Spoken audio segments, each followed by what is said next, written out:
Hello and welcome to your Recipe for Financial Success with me, Emma, and my colleagues Becky and Julie. In each episode, we'll be bringing you a list of ingredients to help you cook up a storm and master methods to finesse your finances. We'll be helping you expand your repertoire and hopefully teach you a few new skills along the way. So, clear the counters and get your mixing bowls ready for today's recipe. Let's get started. Thank you so much for joining me today, Deb. So today I have Deb Morgan from Not a Rehearsal, and we're going to be delving into relationships. So thank you so much for joining me today, Deb. You're very welcome. It's a pleasure to be here. Thank you. So if you don't mind, can you tell us a little bit about you and who you are basically, Deb? Well, I'm Deb Morgan and I'm known as the real relationships expert. So it'd be no surprise really to deduce from that that I'm a relationships coach. And I work primarily with women, but I also work with couples, usually over the age of 40, who are perhaps having problems in their relationships. They want some help to create stronger, healthier relationships, or they're single and they want some help to ensure they go into their next relationship and create a really strong, healthy relationship in their next relationship. So that's what I do. Wow. So how did you get into doing what you do now? Oh my goodness, how long have we got? Short story. Basically, it started with me. I have a background of abusive relationships, unfortunately. My first and second marriages were both abusive. And then I entered into a relationship which was also abusive.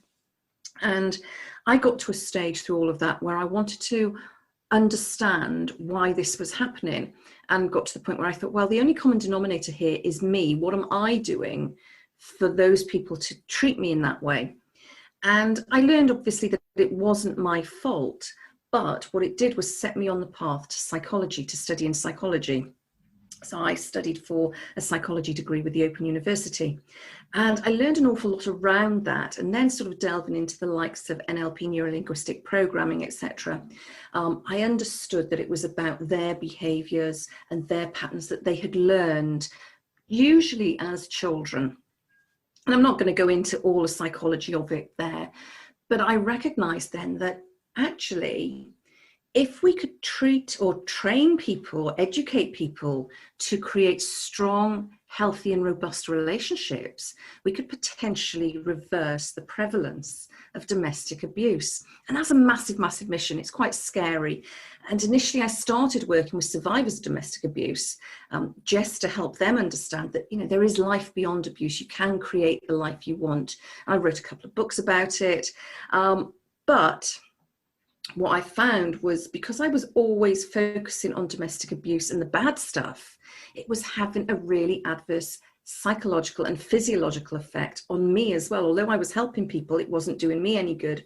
So I decided that I needed to flip it on its head and thought, what's the opposite of an abusive relationship? Well, it's a strong, healthy and robust relationship. So by flipping it on its head, I was then able to offer the same support, but in a far more positive way. And when you go into it with a more positive attitude, the results are better because you're not mired in victimhood. And that's a term I used about myself. You know, I'm keeping myself mired in victimhood here. I'm always going to feel like I'm the victim, and that's not healthy for anybody. You know, there are stages where we are all victims, and that's perfectly acceptable. But you don't want to remain in that place for a significant length of time, because that's equally as damaging as staying in the relationship. So it was about putting all of that together.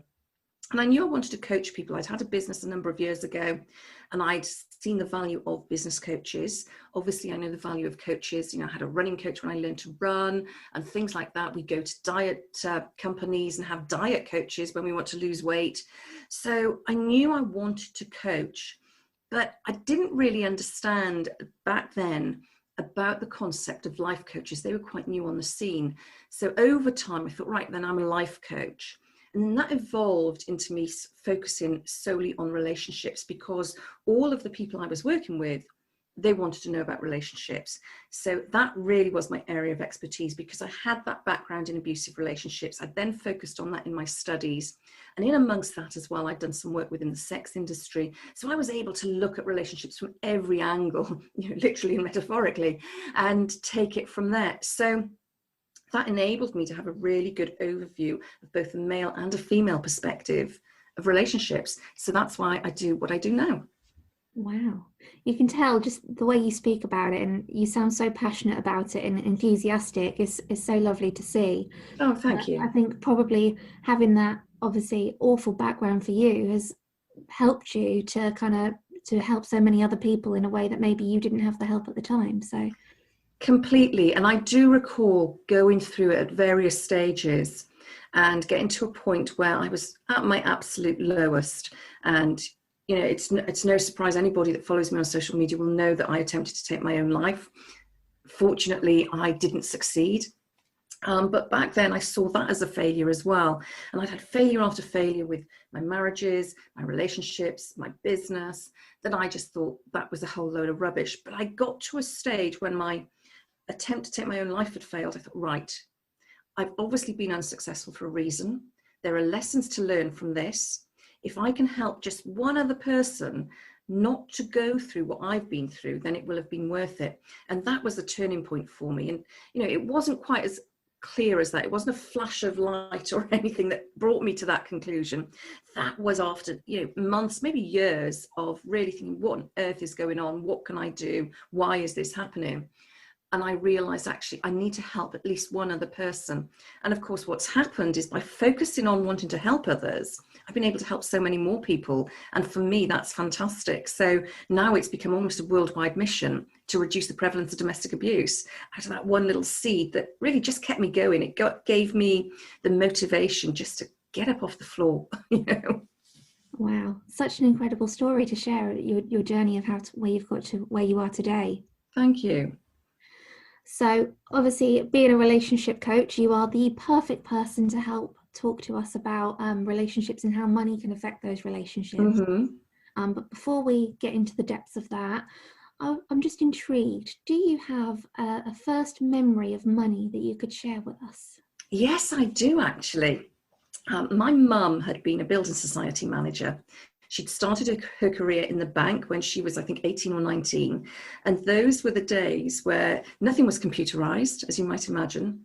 And if her bank account was overdrawn even by a penny, it was an instant dismissal.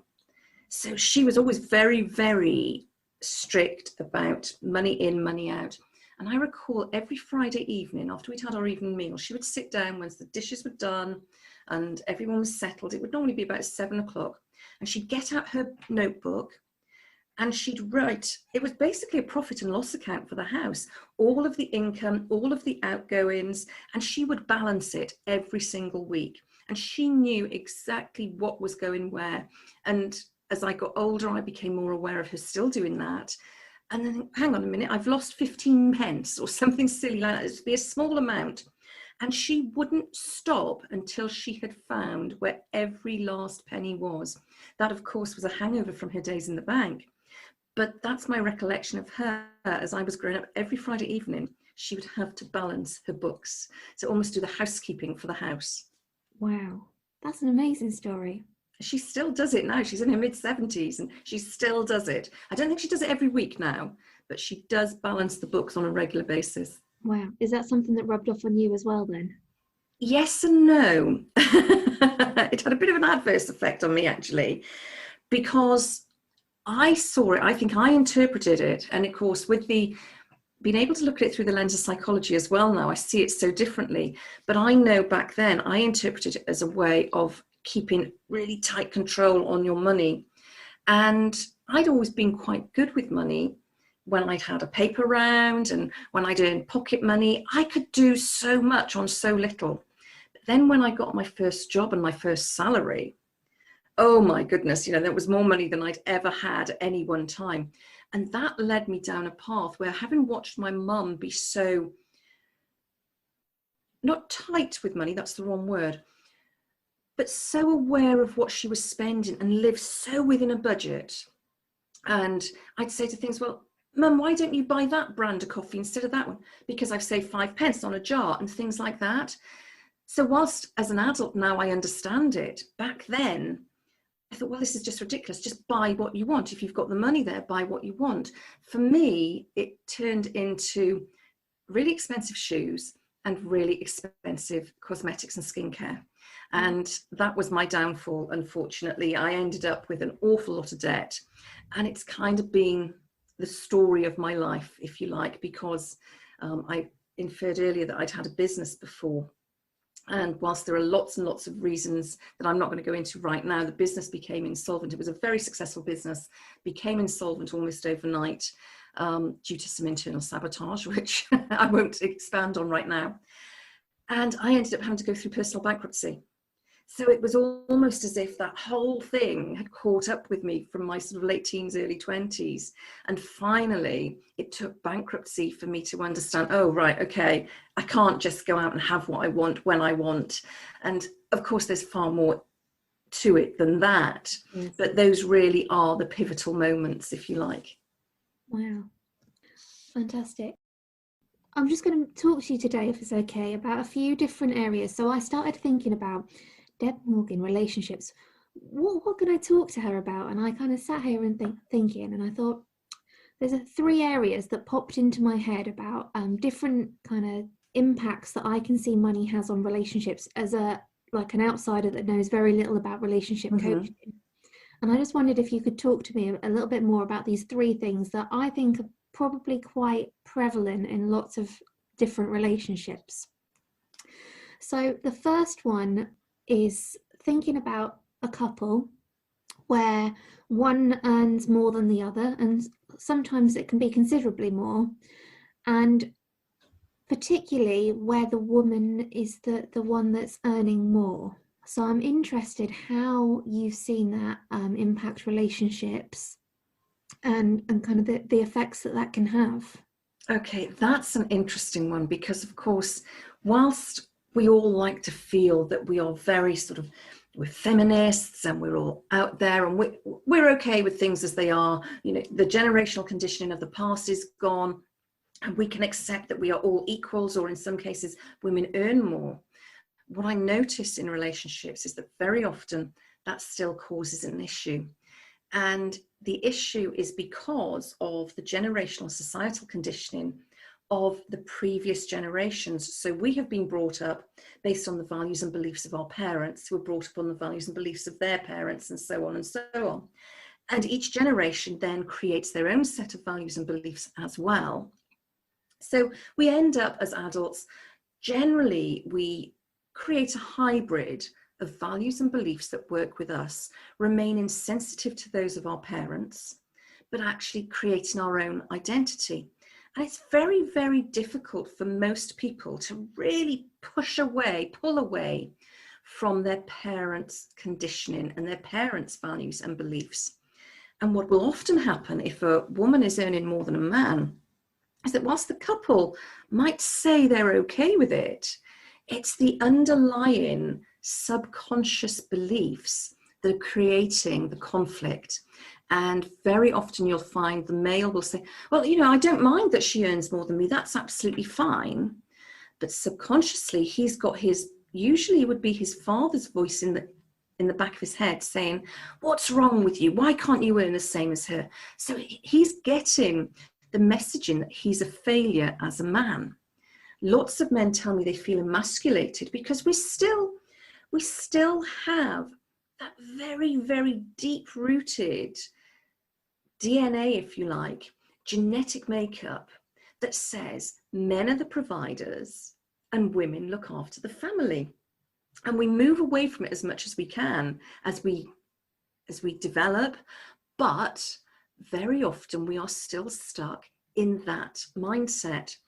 And so the man will say, I feel emasculated. The woman will say, well, I don't see what the problem is. I'm quite happy to buy him a car, or I'm quite happy to pay most of the bills and to run the house. But because of the generational societal conditioning that we've been brought up with, the man struggles with it. And that creates tension in a relationship. And very often they won't even understand where it's coming from.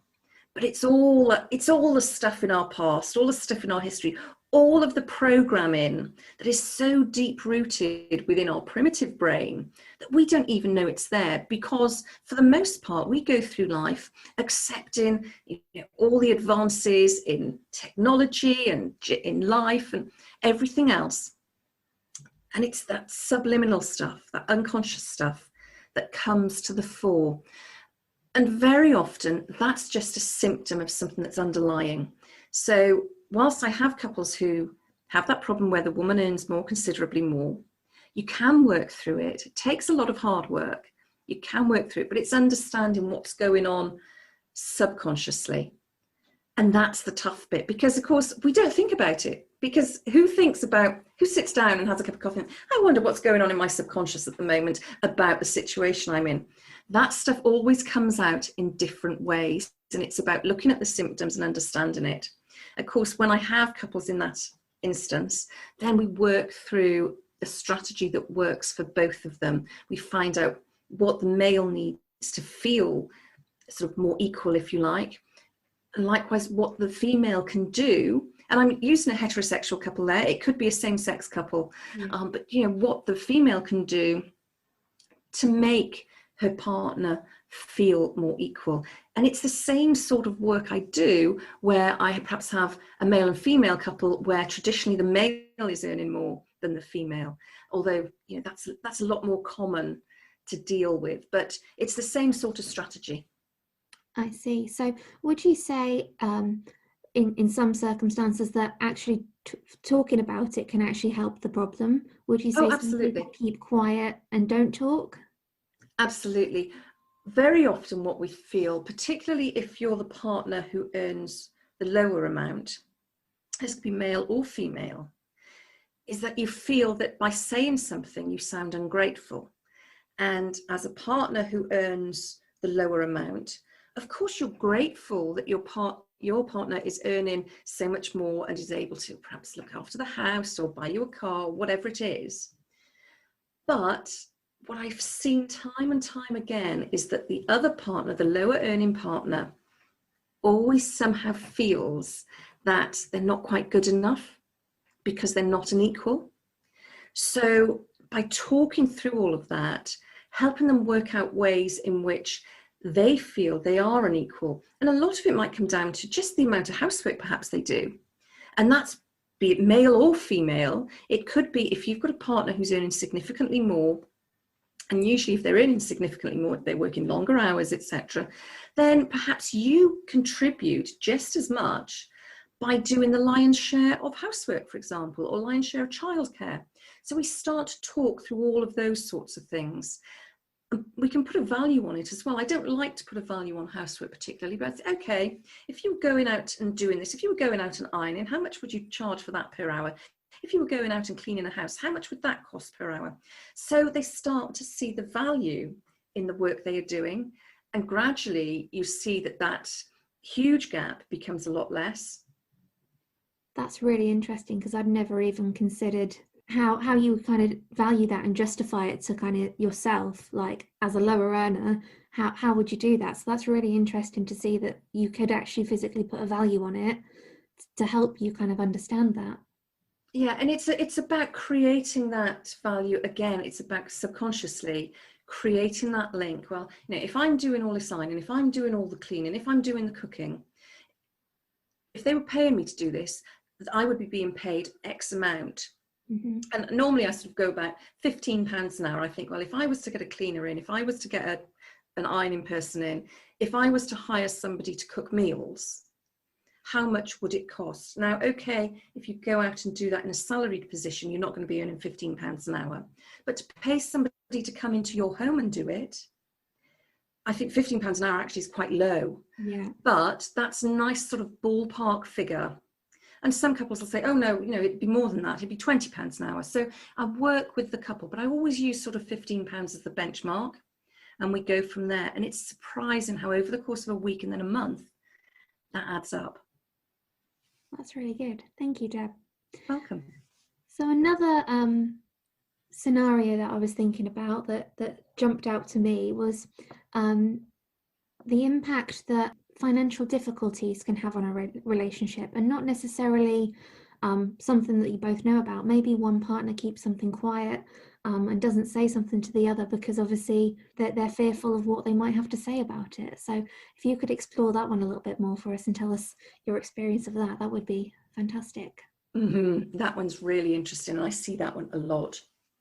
And what happens there, excuse me, I've got a bit of a frog in my throat. Okay. Sorry. What happens usually in that instance is I will get approached by one half of the couple, and they'll say, we're arguing, we're having problems, and I don't understand why. And what's happened, like I said earlier, it's something always presents as a symptom.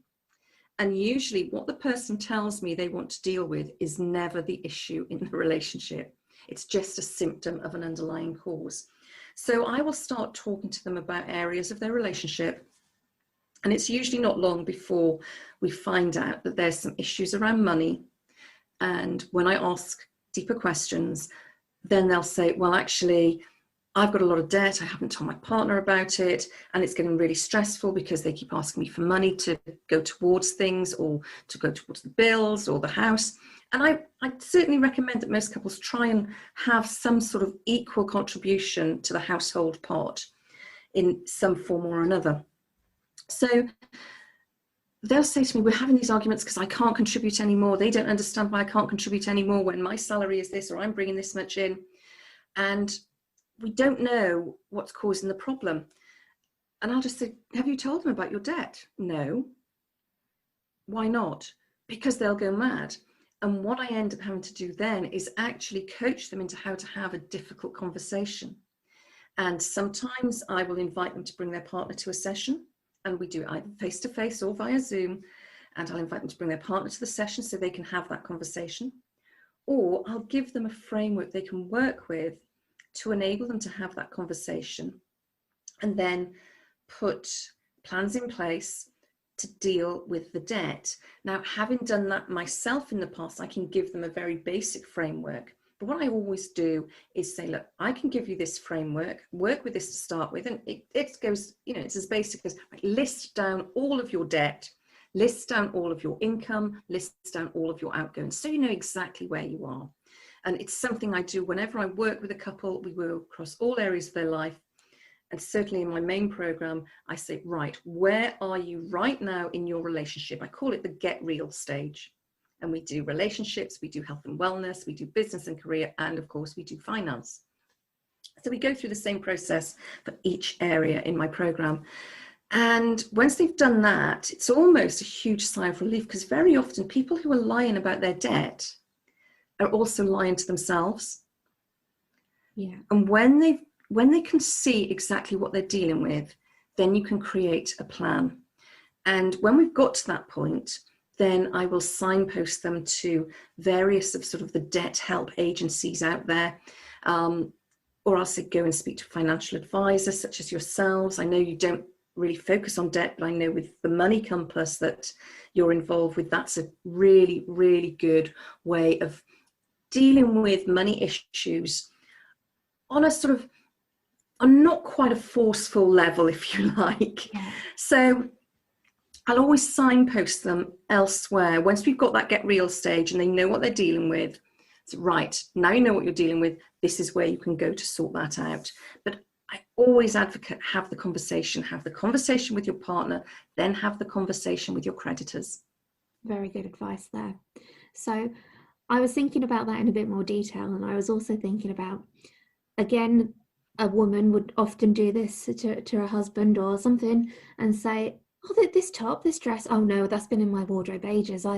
No, that's not new. I haven't bought that. And secretly, obviously, of course, is brand new, but they're trying to hide that they've spent any money on it. Would you say things like that can stem much bigger problems further down the line in a relationship? They can, and I work through part of that as well, actually, where we talk about a want versus a need. And if a couple or one individual within the couple has significant debt, I'll ask, why are you still spending money on a new dress, on a new lipstick, or whatever it might be? And again, that's usually a symptom that something else isn't working for them.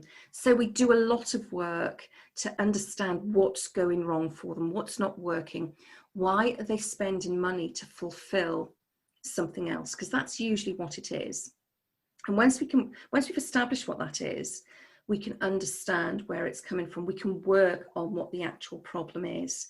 So that spending money and then hiding it from a partner, that's going to cause conflict, because ultimately you're lying to your partner. Nobody wants to be lied to. And it's almost, you're going to say this is a huge leap, but if your partner came home and said to you, no, I wasn't out with another woman, but then you find out that they were out with another woman, you feel absolutely lied to. It's still a lie. Why should your partner, therefore, accept you lying over the amount of money you're spending on an item of clothing when you've got debt? It still has the same impact on the relationship. The partner still feels, well, I can't trust the other person. It comes down to trust. And whilst that was a very sort of different example, underneath all of that is the trust being eroded.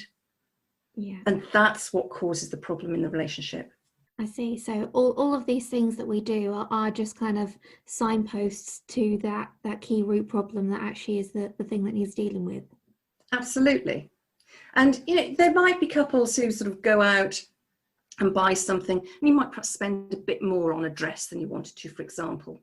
Now, if you have the money there generally, and you don't have significant debt, and your partner says, oh, that's a nice dress, where did you get that? Or what did you spend on that? So, oh, this old thing, I've had it there for a while. As a one-off, it's not so bad.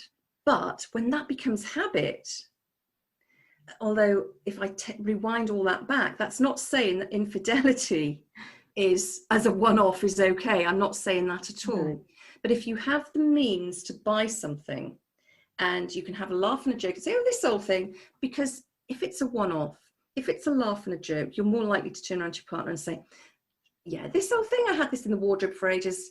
No, actually, I did go out and I spent £50 more than I planned to, but it's okay because I've got the money there. Yeah.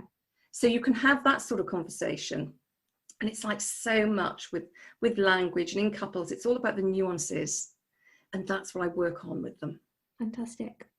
So the last kind of scenario that I was thinking about is a couple where one of them is a very keen saver that wants to put money away for a rainy day and wants to have a better future and is hard working and saving for that, yet the other partner will spend every single penny. As soon as it touches their bank account or it's in their pocket, they have to spend it. How on earth would you go about bridging that gap in a relationship to help that couple see eye to eye? That's a really interesting one. What I would try and do in that instance, and it doesn't always work, sometimes that's just their patterns, and if it works for them on the whole, then that's great. But usually I will work with the couple and find out, okay, what are their joint goals? Say they want to go on holiday, perhaps they want to buy a specific house or a better car or a motorhome or something like that. I've had people come to me with all of those. What are your joint goals? How can you work together to make this happen? Because it's not fair to be solely dependent on the person who's the saver.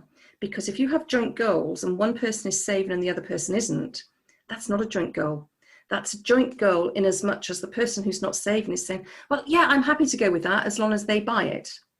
So we work out what the joint goals are, what each couple actually really wants. It might be one wants a big house and the other actually wants a caravan. You don't know. Yeah. So we look at where the compromise can be, and we look at what each couple, each partner is happy to contribute to that. And if the one who's not saving just is adamant, no, I'm not going to put anything towards it, then they actually don't get a say in what the person who is saving spends their money on. And if the person who's not saving wants a big house, wants a nice car, wants a decent holiday, then it's having that tough conversation. And my job as a coach is to have a tough conversation and say, So why do you deserve that if you're not prepared to contribute to it? Not to say that the other partner can't gift things to the partner who doesn't save, but it's not about bailing them out all the time, because at some stage, if you want the nice things, you have to take responsibility for getting them yourself.